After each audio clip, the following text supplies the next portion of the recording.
Welcome back, focused learners. Today, we're diving into this explainer with some incredibly high energy because we're about to uncover the fascinating truth behind what is widely considered the world's smallest and honestly most fiercely independent country on Earth. We're talking about a place that literally defies geography, challenges international law, and completely redefines what it means to build a nation from scratch. So grab your notepads because the story of Sealand is absolutely going to change how you view borders and sovereignty. Okay, let's dive into this because I can guess exactly what you're thinking. You hear about a rusty, isolated metal military structure sitting out there in the churning sea off the coast of the UK, and you've got to be asking, wait, is an abandoned metal rig really a country? Surely that's just a joke, right? Or maybe some bizarre tourist trap? Well, as we're about to see, the answer is a resounding no. This isn't some theme park. It's a functioning, self-proclaimed micronation with a backstory that seriously reads like an action-adventure novel. To really grasp the reality of Sealand, you first have to understand just how incredibly isolated this place is. We're talking 3 solid hours of grueling travel time just to get there from London. Your journey literally kicks off at 6 a.m. with a 2-hour drive out to the coast. And then you have to brave a 1-hour ocean sail that visitors have legitimately described as a windy, near-death experience. You don't just stumble upon Sealand on a Sunday stroll, you have to really, truly want to get there. And that physical journey is really only half the battle. Accessing this structure requires some serious, rigorous international travel paperwork. First, step 1, you've got to secure a special permit and actually sign a legal release form before you even set foot on a boat. Then, step 2, there's a formal visa application. Yep, it is absolutely not visa-free. Finally, step 3, you conquer that ocean voyage, get hoisted up onto the platform, and you're greeted with an official immigration stamp right in your actual passport. That instantly distinguishes Sealand from a mere tourist attraction. They operate with the strict, uncompromising borders of a sovereign state. Section 1. From Radio to Republic. Let's look at how this isolated platform even came to exist in the first place. So, backing up a bit, this structure was actually built in the 1940s by the UK Navy to defend against air raids during World War II. But by the 1960s, completely abandoned. The military just left it there to rust. Enter a guy named Roy Bates in 1967. Now, Bates wanted to start his own radio station, but back then, the BBC had this massive, strict legal monopoly on all UK radio broadcasting. Setting up an independent station on the mainland was totally illegal. So Bates looks out at the ocean, sees this abandoned military relic, and realizes it's the perfect legal loophole. He claims it as his pirate radio base, but then an even bigger idea kind of sparked in his mind. Now, what's really interesting about this slide is Roy Bates' brilliant pivot here.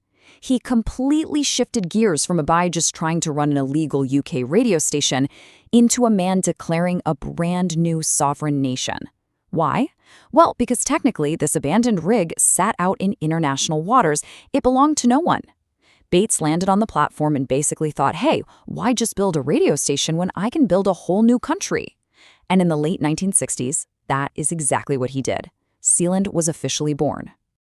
Moving on to Section 2, Anatomy of a Micronation.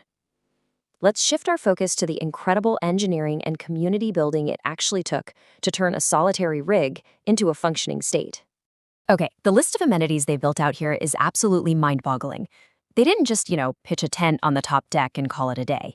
They built directly inside the enormous concrete towers that support the platform underwater.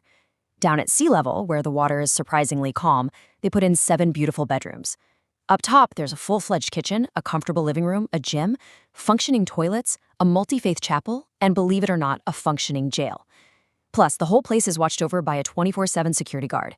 It is a totally self-contained, comfortable society right in the middle of the ocean. And this brilliantly illustrates how they systematically checked off all the traditional boxes of statehood. Think about it. Leadership, established by Prince Roy Bates and now run by his descendants, Prince Liam and Prince James. Identity, fully handled through official passports, visas, and immigration stamps. Economy, they've got their own custom currency, and now even digital currency. Symbols are cemented with a totally official flag. And community, they boast 300 highly dedicated global citizens. They established an identity so remarkably strong that visitors can even be officially granted the noble title of Duke. How cool is that? But, a country can't really survive if it's totally reliant on its neighbors for the basics, right? Well, Sealand maintains complete physical independence. They are totally off the grid. 100% of their running water comes from rainwater collection. And for power, they rely on a 50-50 split of wind and solar energy. They generate their own electricity and collect their own water, staying completely self-sufficient out there in the elements. Which brings us to Section 3, international incidents and treason, because eventually these serious geopolitical tests transform Sealand from an eccentric little project into a very real, internationally recognized headache. The first major test came from the UK itself.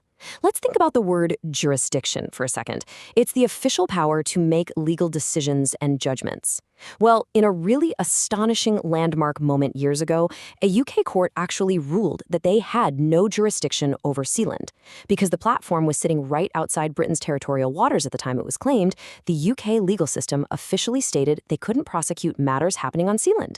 This massive legal loophole handed the micronation a huge amount of de facto legitimacy. But the wildest, most intense test of their sovereignty actually happened internally. There was a literal attempted invasion of the platform. And get this, one of the men in the invasion crew actually held a Sealand passport. Because he was a citizen actively turning against his own nation, Sealand authorities tried him for treason. Remember that functioning jail we mentioned earlier? Yep, they locked him in that very jail, on the rig, for 3 whole months. So the crucial point is what happened next. The prisoner they locked up happened to be a German national. The situation completely escalated until Germany, a major world power, officially deployed a diplomat to negotiate directly with Sealand for his release. I mean, really think about that. A massive European nation sent an official envoy to negotiate with an abandoned World War II metal rig. For Sealand, this was it. This was the ultimate proof they were participating in international diplomacy, just like any other recognized country on Earth. Section 4, the spirit of Sealand. Let's move to and see how this builds from just the physical absurdity of the rig into something with profound philosophical meaning. Today, it honestly doesn't matter that the UK still refuses to grant them official recognition. Sealand simply doesn't care. They're busy doing their own thing, and they're actively expanding their borders far beyond just the physical citizens on the rig. Through digital citizenships and their own digital currency, anyone, anywhere in the world can apply to become a citizen of Sealand. They're building this incredible global community that's completely unrestricted by physical geography. And that really brings us to the core takeaway from our source material today. Sealand's ultimate message boils down to freedom, independence, and pursuing your dreams.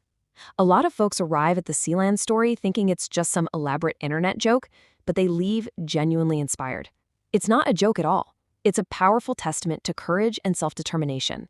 It reminds us that you can absolutely do whatever you put your mind to, even if that means starting an entirely new country out in the middle of the ocean. Which leaves us with a pretty fascinating thought to wrap up this explainer. I want you to think about this.